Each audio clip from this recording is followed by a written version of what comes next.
Hello Ibran, আসসালামু আলাইকুম। সবাই মিলে চলে যাচ্ছি মেট্রো রেলে ওঠার জন্য। যদিও এটা নতুন কোনো কিছু না, পুরাতন একটা ব্যাপার আমার জন্য আর কি। আর যাদেরকে নিয়ে যাচ্ছি তারা সবাই নতুন, সবাইকে আজকে মেট্রোতে উঠাবো, তাই নিয়ে যাচ্ছিলাম উপরের দিকে।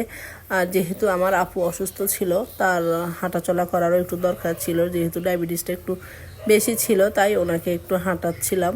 আর আপু কখনো আসলে উঠে নাই। আর আপু লিফটের যে সিঁড়িটা আছে না, লিফট সিঁড়ি, ওটা দিয়েও আপু উঠতে চায় না। এই রাস্তাটা আমার খুবই ভালো লাগে, তাই আমি সবসময় এখানে উঠতে, এখান থেকে একটু ভিডিও কিন্তু সবসময় করি, কারণ এই রাস্তাটা আমার খুব পছন্দ আর খুব ভালো লাগে। যাই হোক, এখন কথা হচ্ছে যে আপুকে আমি চাইছিলাম এই লিফট সিঁড়ি দিয়ে উঠানোর জন্য। আপু কিন্তু হেঁটে যাচ্ছে, অথচ উনি অসুস্থ মানুষ।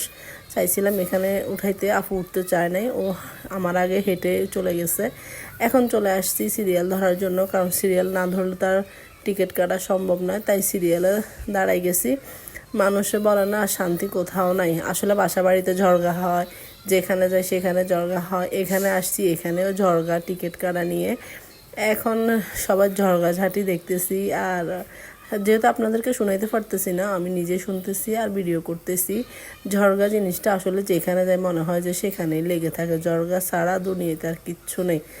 এই লোকটা আসলে অগ্রিম আগে থেকে ঢুকে গেছে, তো তাই এটা কেউ মেনে নিতে পারতেছে না যে আপনার সাইড থেকে এসে এতগুলো টিকিট কীভাবে নেবেন। এটা নিয়ে একটা ঝড়গা আর কি। যাই হোক, এখন আমি আমার টিকিটগুলো কেটে চলে আসছি। এখন সবাইকে আগে ফার করে দিতেছি, পরে আমি যাব।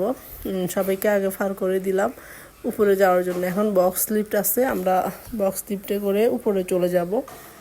এখানে আপু উঠবে, ওনার এখানে সমস্যা নেই, ওনার সমস্যা হয় সিঁড়ি লিফটে।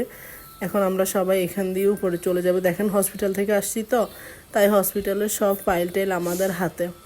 আর এই যে এই কার্ডগুলো কাটতে যত একটু কষ্ট হয়, না হলে আর কোনো কষ্টই হয় না, আর কোনো কষ্ট নাই আমি মনে করি। শুধু টিকিট কাটতে একটু সিরিয়াল দিয়ে থাকতে হয়। এদিকে চলে আসছি উপরে ওঠার জন্য। অপেক্ষা করতে হয়, গাড়ি তো আসা যাওয়া করতেছে, কখন কোনটা উঠবো এটা সেই হিসেবে আপনারা সাইড করে উঠতে হবে।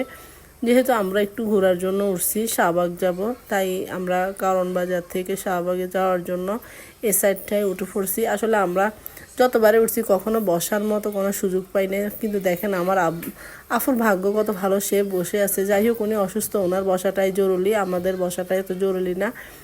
উনি বসছে, আমরা এতে খুশি, আমাদের বসার কোনো দরকার নেই। সিট পাইছে, এটাতে আলহামদুলিল্লাহ আফুকে বসাইতে পারছি।